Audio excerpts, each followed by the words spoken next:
In less than a month, farmers in Louisiana will begin planting corn, traditionally the earliest major row crop planted in Louisiana. But this year will be very different.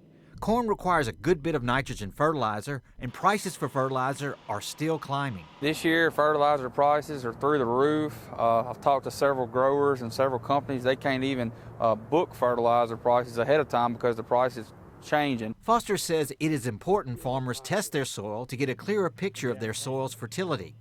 Because of the high fertilizer cost, farmers should only use what is needed for their crops. Only use as much as you need this year. This is not a year to try to build soil fertility in the soil. You want to just use the bare minimum for your crop needs. Because corn requires nitrogen, yields can be effective if it is greatly reduced or eliminated.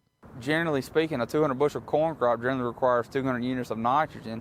So if you cut that back, yield can suffer. But in my opinion, if fertilizer is limited, anything is better than nothing. Herbicides are another important tool used by farmers in getting their fields ready to plant.